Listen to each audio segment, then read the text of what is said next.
CLAT common law admission test एक ऐसा examination है जहां पे टेस्ट किया जाता है आपकी कैपेबिलिटीज को on basis of your comprehending power, आपका कितना अच्छा वोकैब है और साथ के साथ में लेटेस्ट अवेयरनेस के साथ आप कितने बिल्कुल जुड़े हुए हैं। जी हां, मैं हूं एडवोकेट विजेंद्र सिंह चौधरी और स्वागत करता हूं आप सभी का CLAT and other law entrance examinations के इस चैनल पे। सिर्फ 45 डेज बचे हैं और 45 डेज में क्या किया जाए कि करंट अफेयर्स के अंदर आप अपना महारत हासिल कर सकें। जी हां, करंट अफेयर्स बहुत इंपॉर्टेंट रोल प्ले करने वाला है आपके क्लैट स्कोर के अंदर। क्योंकि सबसे कम समय में अगर आप किसी भी टॉपिक को पूरा कर सकते हैं जिसका वेटेज सबसे ज्यादा है तो वो है आपका करंट अफेयर्स। जी हां, करंट अफेयर्स आपका 25% ऑफ योर पेपर जो है उसका वेटेज जो है ये रखता है। साथ के साथ में आपका टाइम जो है सिर्फ 10% ही कंज्यूम करता है। तो आप सोचिए, जो इतना बड़ा समय जो आप यहां से बचाते हैं उसे आप अपने डिफिकल्ट सेक्शन के अंदर इंप्लॉय कर सकते हैं। लेकिन ऐसा कैसे होगा, क्या किया जाए कि आपका करंट अफेयर्स, आपका जीके ये बहुत स्ट्रांग हो सके। तो आपके सामने लेकर आ गया हूं कुछ इंपॉर्टेंट पॉइंट्स जिनके ऊपर आपको फोकस करना है अपने आखिरी 45 दिनों में। देखिए, करंट अफेयर्स जो है ये बेसिकली क्यों इंपॉर्टेंट है और क्या चीजें हैं जिनके बारे में क्लैट आपसे पूछता है, क्लैट कंसोरियम जो है, एनएलयू कंसोरियम जो है वो आपसे पूछता है। तो कुछ इंपॉर्टेंट चीजें, पहली बात तो ये कि भैया आपके पास में क्लैट के अंदर एक सिग्निफिकेंट वेटेज होता है किसका, करंट अफेयर्स का। एंड करंट अफेयर्स का मतलब बेटा सिर्फ करंट अफेयर नहीं होता है, current affair with your complete GK. That is what is been asked in CLAT score, right. So अगर क्लैट में स्कोर करना है तो आपको जीके भी साथ के साथ पढ़ना होगा। बहुत सारे बच्चों को ऐसा लगता है कि सिर्फ करंट अफेयर ही इंपॉर्टेंट होता है। तो ये करंट अफेयर एक बहुत बड़ा समंदर है, जैसे ये इमेज आपको दिख रही होगी। इस समंदर को पार कैसे किया जाए, तो यहां पे आपको नेशनल इंटरनेशनल इश्यूज दोनों के ऊपर प्रॉपरली फोकस करना है। आप किसी एक चीज को जो है फोकस करें, एक को छोड़ दें तो ये भी बहुत बड़ी दिक्कत है। Now if you talk about कि आप किस तरीके से कर सकते हैं, that is regularly staying updated is very crucial for current affairs. Current affairs want consistency. अगर आप कंसिस्टेंसी देंगे, आई मेक श्योर कि आपका करंट अफेयर स्ट्रांग होगा ही होगा। ठीक है। Then is enhances comprehension and critical thinking skills. जब आप करंट अफेयर्स पढ़ते हैं, एडिटोरियल्स पढ़ते हैं, आर्टिकल्स पढ़ते हैं, तो ये आपके क्रिटिकल थिंकिंग को भी बढ़ाता है। क्या कहना चाहता है ऑथर, क्यों कह रहा है ऑथर, और इसीलिए मैं आपको आगे बताऊंगा कि जब आप नोट्स बनाते हैं तो इन सारे आर्टिकल्स के बारे में आप क्या चीजें हैं जिनको एड ऑन में आप ऐड कर सकते हैं, ताकि आप अपने इंग्लिश और क्रिटिकल रीजनिंग के अंदर भी आपको हेल्प आउट करने वाला है। कौन कौन से सोर्सेज होंगे जिसके ऊपर आप रिलाय कर सकते हैं, and that can be your benefit, जहां पे आप करंट अफेयर्स को बिल्कुल एकदम 100% के साथ में स्कोर कर सकें। तो पहला है बेटा न्यूज़पेपर। इसका कोई तोड़ नहीं है और इसका कोई ऑल्टरनेटिव भी नहीं है। बहुत सारे बच्चे कहते हैं कि सर बहुत हेक्टिक हो जाता है, बहुत लेंदी हो जाता है, but still nothing can beat and nothing can compete your newspaper. Newspaper is the best source of your current affair, as well as it is best source of your complete enriching your concept of English. English आपकी बेहतर करेगा, आपकी comprehending power आपकी better करेगा, आपकी analytical thinking better करेगा। इन सभी का एक अगर कोई जगह है वो क्या है, that is your newspaper. Newspaper आप कोई भी पढ़ सकते हैं। ये एक कोई बार नहीं है कि आपको सिर्फ द हिंदू पढ़ना है, इंडियन एक्सप्रेस पढ़ना है, या फिर XYZ कोई भी पढ़ना है। आप किसी भी न्यूज़पेपर को प्रेफर कर सकते हैं, but my recommendation is the Hindu, क्योंकि यहां पे एक तो प्रिसाइज नॉलेज मिलेगी आपको, साथ के साथ में यहां पे एक बहुत अच्छी लैंग्वेज मिलेगी जिससे आपका रीडिंग स्किल बेहतर होगा। और एग्जाम के अंदर जब आप पढ़ रहे होंगे तो आप क्रिटिकली वहां पे बिल्कुल डिमोरलाइज फील नहीं कर रहे होंगे कि मेरे को तो पढ़ना ही नहीं आ पा रहा। क्यों? क्योंकि आपकी लैंग्वेज जो कि क्लैट के पेपर में यूज होती है वो आसान नहीं होती है। And then is your newspaper analysis. मैं डेली 10 बजे सुबह आता हूं, जहां पे मैं सारे इंपॉर्टेंट एडिटोरियल्स, बर्निंग इश्यूज, इन सब के बारे में डिटेल के अंदर आपको एनालिसिस कराता हूं और साथ के साथ स्टैटिक जीके उसका बताता हूं। तो आप ये सेशन ले सकते हैं, it can be A life changing for you. चलिए आगे बढ़ते हैं, कुछ इंपॉर्टेंट सोर्सेज के बारे में और बात करता हूं। तो देखिए, सबसे पहली बात यह है कि बेटा आप सोर्सेज कितने भी ले लीजिए, लेकिन मैं हमेशा एक ही चीज के ऊपर फोकस करता हूं कि you should be relying on only very certain sources. आप ज्यादा सोर्सेज पढ़ेंगे तो भी कोई फायदा नहीं होने वाला है। लेकिन अगर आप एक पर्टिकुलर सोर्स को लेके अगर आप उसे अच्छे से पढ़ेंगे तब फायदा होने वाला है, बिकॉज करंट अफेयर्स नहीं बदलते हैं बेटा। मैं अगर करंट अफेयर पढ़ाऊंगा, कोई एक्स पर्सन और पढ़ाएगा, दोनों का सिर्फ पढ़ाने का तरीका बदल सकता है, करंट अफेयर्स के अंदर बहुत बड़ा डिफरेंस नहीं आने वाला है। इसीलिए मैंने कहा मेरा द हिंदू ले सकते हैं, क्योंकि वहां मैं सिर्फ करंट अफेयर नहीं पढ़ाता, स्टैटिक जीके भी पढ़ाता हूं। क्यों? क्योंकि आपके एग्जाम में स्टैटिक जीके भी पूछा जाता है, सिर्फ करंट अफेयर नहीं पूछा जाता। So these are your basic information.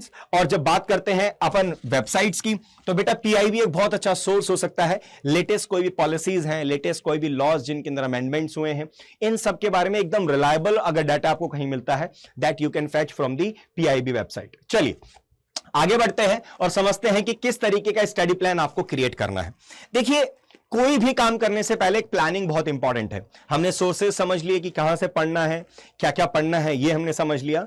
अब हमें एक स्टडी प्लान की जरूरत है, और स्टडी प्लान के अंदर एक सबसे पहली चीज जो कि आपके लिए इंपॉर्टेंट है, and that is your consistency. ठीक है, आपको अपना एक डेडिकेटेड टाइम जो है वो अलोकेट करना है कि मैं डेली 1.5 घंटा, 2 घंटा, 1 घंटा जो है मैं मेरे करंट अफेयर्स और जीके को देने वाला हूं। Right, once that is done, then you have to divide the syllabus into manageable sections for daily study. अब आपको अपना जो कंप्लीट सिलेबाई है उसे आपको क्या करना है, आपको डिस्ट्रीब्यूट करना है ऑन अ डे बेसिस। एक बार में सब कुछ पढ़ने की कोशिश करेंगे तो बेटा, एक तो पहली बात आप डिमोरलाइज हो जाएंगे, आप पढ़ने का आपका मन नहीं करेगा। आप छोटे टारगेट सेट करिए अपने लाइफ में, छोटे छोटे टारगेट्स की आज के दिन का मेरा ये टारगेट है, वीक का मेरा ये टारगेट है, मंथ का मेरा ये टारगेट है, 45 डेज का मेरा ये टारगेट है। This is how you should plan your studies. Right, जब आप छोटे छोटे टारगेट्स को जब आप अचीव करेंगे, यू विल फील बूस्टेड, और वो जो बूस्ट होगा वो आपके बेसिक कॉन्सेप्ट्स को, पढ़ने के तरीके को, सभी चीज को वो क्या है, एनहेंस करने वाला है। Now you have to focus both on national and international events. ये बहुत इंपॉर्टेंट है, बहुत सारे बच्चे यहां मिस आउट कर जाते हैं। आप एक पर्टिकुलर टॉपिक के ऊपर लग जाएंगे, काम नहीं चलेगा बच्चा। You have to study both the things, national affairs भी एंड इंटरनेशनल अफेयर्स भी। Now maintain separate notebook for your current affairs. बहुत सारे बच्चे हैं जो कि एक ही बुक के अंदर सब कुछ पढ़ देंगे, पांचों के पांचों सब्जेक्ट पढ़ देंगे। नहीं भाई, you still need to have revisions. Right, जब आप रिवीजन कर रहे होंगे तो आप कुछ भी नहीं समझ पाएंगे कि आप क्या रिवीजन कर रहे हैं, क्योंकि सब कुछ एकदम आपके लिए खिचड़ी हो चुका होगा। आपके सब्जेक्ट वाइज आपकी पर्टिकुलर अलग अलग सब्जेक्ट्स की पर्टिकुलर नोटबुक्स होनी चाहिए जहां पे आप नोट्स क्रिएट कर रहे हैं। And then is your revise frequently.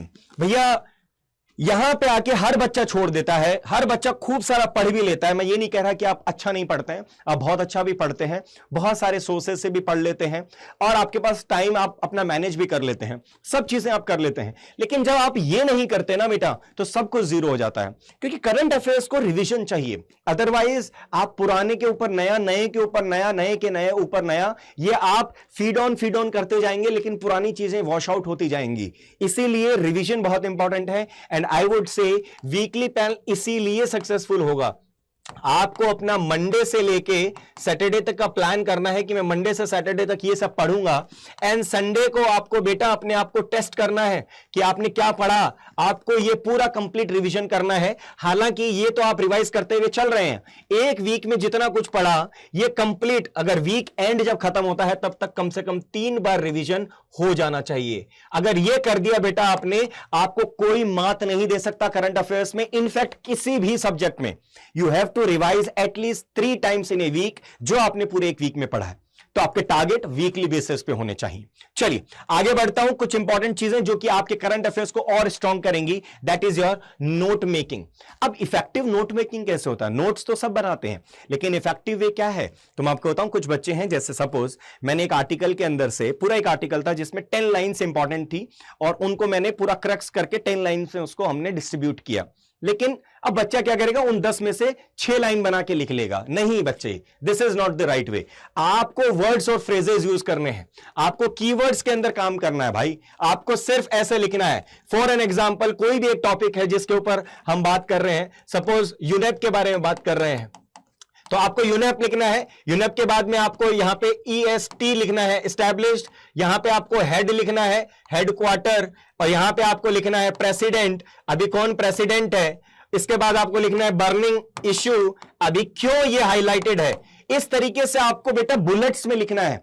आपको फ्रेजेस में लिखना है, आपको ऐसा नहीं लिखना है कि UNEP was established in this year this date for this basic aim. अरे भाई क्या ही करना है, आपको सिर्फ एक फ्रेज एक वर्ड के अंदर लिखते हुए आगे बढ़ना है, ठीक है भाई। Then is your very important that is summarise lengthy articles in a concise point. जब आप पूरे आर्टिकल्स पढ़ेंगे ना, द हिंदू में बहुत बड़े बड़े होते हैं, आपको उसका क्रक्स निकालना आना चाहिए कि ये आर्टिकल कह क्या रहा है। And then is your organise notes with the heading and subheadings. आपको नोट्स जब आप बनाते हैं तो हेडिंग होनी चाहिए और आपकी फिर सब हेडिंग होनी चाहिए। जैसे फॉर एन एग्जांपल मैं बात करता हूं, इंडिया कनाडा के अभी रिसेंट के डिस्प्यूट्स जो है बहुत लाइमलाइट के अंदर है। आज हमारे जयशंकर जी ने कहा कि भैया ये ब्रीच ऑफ कन्वेंशन है, दैट इज वियना कन्वेंशन। तो आप लिखिए इंडिया कनाडा इंटरनेशनल रिलेशनशिप्स, ये आपकी हेडिंग हो गई। सब हेडिंग, आप सब हेडिंग के अंदर आएंगे, सब हेडिंग में लिखिए भैया ब्रीच ऑफ वियना कॉन्वेंशन। अब आप लिखेंगे कि वियना कॉन्वेंशन कब हुआ, इंडिया कनाडा का रिलेशन वियना कॉन्वेंशन से क्या है, कौन कौन सी चीजें हैं जो करने पे वियना कॉन्वेंशन का ब्रीच होता है। बुलेट्स में लिखिए, बुलेट्स में इस तरीके से आप हेडिंग सब हेडिंग लिखेंगे। तो कई बार तो ऐसे होगा जब आप रिवीजन कर रहे होंगे, हेडिंग और सब हेडिंग पढ़ के ही आपको पूरा टॉपिक याद आ जाएगा कि अच्छा इसमें ये लिखा था मैंने। इसलिए कहता हूं हेडिंग और सब हेडिंग लिखना बहुत जरूरी है। And then is your visual aids, बेटा ये बहुत इंपॉर्टेंट है। जो बच्चे ई नोट्स बनाते हैं, जैसे मैंने आपको समझाया था ई नोट्स के बारे में, अगर आप ई नोट्स बनाते हैं तो प्लीज अपने ई नोट्स के अंदर बेटा कुछ फ्लो चार्ट्स, कुछ मैप्स, इनको इंक्लूड कीजिए। जैसे इजराइल फिलिस्तीन के बारे में आप कुछ लिख रहे हैं, नोट्स बना रहे हैं, ठीक है, तो बेटा वहां पे अपने एक मैप ले लीजिए कि भैया ये इजराइल और फिलिस्तीन के डिस्प्यूट का ये मैप है। मैप को एक तरफ से पेस्ट कीजिए, तीन तरफ से पेस्ट मत कीजिए, और वहां पे आपने अपने नोट्स बना रखे हैं।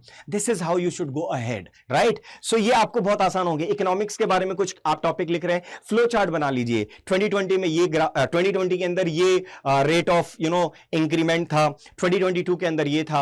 सपोज अगर आप बात कर रहे हैं किसी भी इफ आई से रिपोर्ट के बारे में बात कर रहे हैं, ठीक है, अगर कोई भी इंडेक्स के बारे में बात कर रहे हैं, तो एक फ्लो चार्ट बना लीजिए ना कि इंडिया की रैंक 2020 में ये थी, 2021 में ये थी, 22 में ये थी, 23 में ये थी। अब आप जिंदगी में नहीं भूलने वाले उसको, इसलिए फ्लो चार्ट्स आपके लिए बहुत आसान होते हैं। Then is add personal comments, insights for the better understanding. जब आप इन सब को लिखते हैं, जब आप किसी एक आर्टिकल का क्रक्स लिखते हैं, इस क्रक्स के बाद में नीचे अपने एक कमेंट लिखिए, कमेंट, और कमेंट के आगे लिखिए आपको क्या समझ में आया, इसमें क्या कमी रह गई थी, कौन सी चीज है जो आपने एड ऑन की है। सपोज एक आर्टिकल के अंदर आपने 4 चीजें और रिसर्च करके लिखी हैं, उनके बुलेट्स लिख दीजिए कमेंट्स के अंदर। This is how you should make your notes, जो कि आपके एग्जाम के टाइम पे आपको बहुत इफेक्टिवली काम करने वाले हैं। अगर ये सब कुछ आप कर पाते हैं तो वेल एंड गुड, लेकिन इससे प्रॉपरली और बेहतर तरीके से मैं हमेशा आपको समझाता रहूं, टाइम टू टाइम इसके अंदर जो भी चेंजेस लाने हैं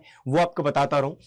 तो देखिए भैया, नवरात्रि जो है वो चली गई है और अब आ गए हैं आपका दशहरा, और दशहरे के लिए अड्डा 24/7 लेकर आया है आपके लिए बहुत सुनहरा offer, and that is 80% flat off. जी हां, ये बहुत बड़ा ऑफ है आप लोगों के लिए, जस्ट बिकॉज अड्डा का एक ही कमिटमेंट है, दैट इज सबसे कम वैल्यू के अंदर आपको सबसे बेटर एजुकेशन दिया जाए। तो सबसे अफोर्डेबल एंड सबसे बेस्ट एजुकेशन आप तक पहुंचा सकें, आप यूज कर सकते हैं कोड Y738, जहां पे आपको मैक्सिमम डिस्काउंट मिलने वाला है।